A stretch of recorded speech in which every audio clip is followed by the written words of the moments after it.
Nous allons maintenant voir la partie théorique de la lettre B qui correspond aux prières de reconnaissance des bénédictions de Dieu. La prière de reconnaissance pour les bénédictions correspond tout simplement au fait de remercier Dieu pour les bienfaits qu'il déverse sur nous. Remercier Dieu chaque jour est une chose essentielle et importante dans la vie d'un disciple. Tout vient de Dieu. C'est vrai, la Bible nous enseigne que sans Dieu, nous n'existerions pas, vous et moi. Que sans lui, il n'y aurait pas d'oxygène sur cette terre et que la vie ne serait tout simplement pas possible sans son action. L'univers ou le corps humain sont faits d'une multitude de choses extraordinaires qui permettent la vie. Selon la Bible, ce n'est pas dû au hasard, mais à la volonté d'un être bienveillant et plein d'amour, Dieu. Rappelons-nous que le battement de notre cœur est quelque chose qui est conçu et voulu par Dieu. Toutes ces choses sont si magnifiques. Ce sont des échos de la bonté et de l'amour de Dieu pour nous. Pourtant, il est si simple de l'oublier et de prendre ça comme une banale normalité. Mais si nous prenons le temps d'observer et de réfléchir à ces choses selon le point de vue de la Bible, nous reconnaîtrons qu'il est normal et même réjouissant de remercier Dieu pour chacun de ses bienfaits. Rendez-vous compte, il s'intéresse personnellement à chacun et chacune d'entre nous. C'est énorme. Lorsqu'on reconnaît que tout nous vient de Dieu, on comprend qu'on dépend de lui en toutes choses. Il n'y a pas que notre vie spirituelle qui dépend de Dieu. Il y a aussi notre famille, nos finances, nos études, notre avenir. Finalement, selon la Bible, notre vie tout entière avec ce qu'elle contient dépend du Seigneur. Un changement de regard. Vivre une vie de reconnaissance nous pousse à voir les choses d'une nouvelle manière. Ça nous donne un regard plein d'espoir, là où nous ne pourrions voir que les choses négatives. Vivre une vie de reconnaissance nous aide à voir Dieu dans tous les domaines de notre vie. Ça nous aide donc à comprendre qu'il n'est pas un Dieu lointain et inactif, mais plutôt un Dieu proche et agissant. Une habitude quotidienne. La Bible nous enseigne même que la volonté de Dieu pour nos vies, c'est que nous ayons une vie de prière reconnaissante. La Bible nous dit « Priez sans cesse, exprimez votre reconnaissance en toutes circonstances, car c'est la volonté de Dieu pour vous en Jésus-Christ. » Exprimer notre reconnaissance fait partie de la volonté de Dieu pour nos vies. Si nous nous habituons à remercier Dieu quotidiennement, alors nous habituerons nos cœurs à reconnaître Dieu dans les moindres détails de notre existence. C'est comme un style de vie au final, une vie de reconnaissance. Je ne sais pas si vous l'avez déjà fait, mais juste prendre quelques secondes pour remercier Dieu après avoir bu un verre d'eau quand vous aviez vraiment soif par exemple, ou alors pendant une douche bien chaude, après une journée de travail dans le froid. En tout cas, à chaque fois que je prends le temps de remercier Dieu pour un de ses bienfaits, je me rends compte de son amour pour moi. La Bible nous dit que toutes bonnes choses nous viennent de Dieu. Tout bienfait et tout don parfait viennent d'en haut.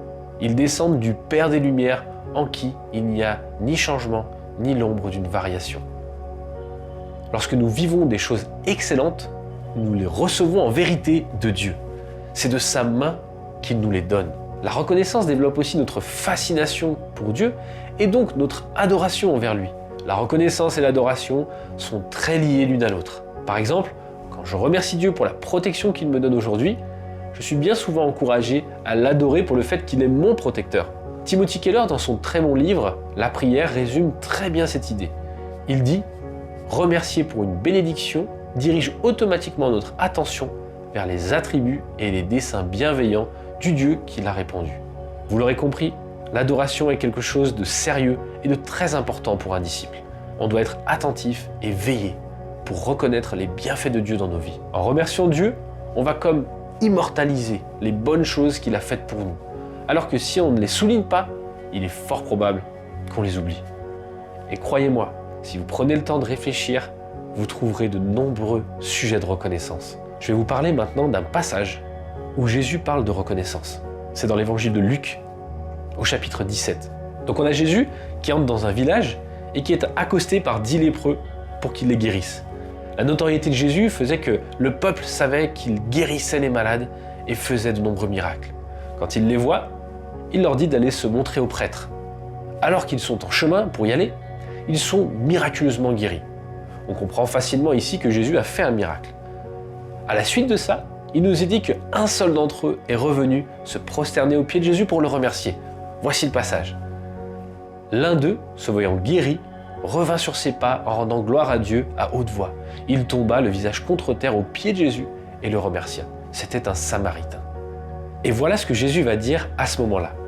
Jésus prit la parole et dit : « Les 10 n'ont-ils pas été guéris ? Et les 9 autres, où sont-ils ?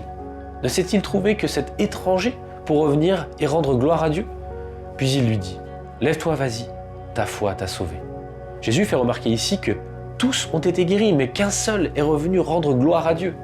Il est dit que c'est un étranger, parce que pour les Juifs, les Samaritains étaient des étrangers à cause de certaines discordes religieuses et ethniques entre eux. Ce fait est intéressant parce que ça montre que l'œuvre de Jésus n'est pas seulement réservée à un peuple, mais à toute l'humanité.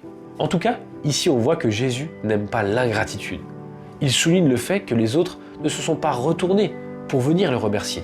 Il est facile de juger ces personnes quand on lit ce passage, mais je crois que bien souvent, on réagit de la même manière. Combien de fois Dieu a agi dans nos vies sans même qu'on le remercie ? Est-ce qu'on prend le temps, nous aussi, à l'image de l'homme de notre histoire, de nous arrêter, de faire demi-tour et de venir à Jésus pour le remercier ?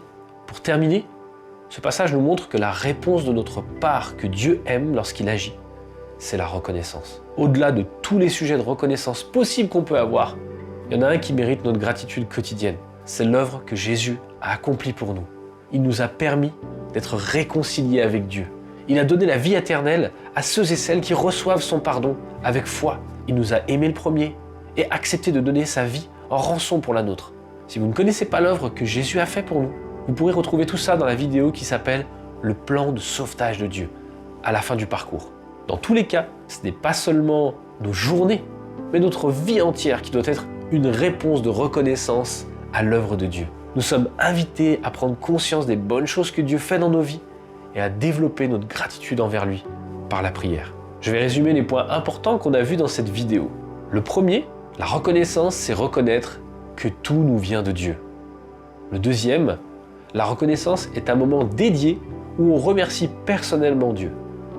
Et le troisième, la reconnaissance est la réponse de notre vie à l'œuvre de Dieu. Sur la vidéo qui suit, je vous donnerai des astuces et je vous montrerai comment, d'une manière pratique, on peut remercier Dieu.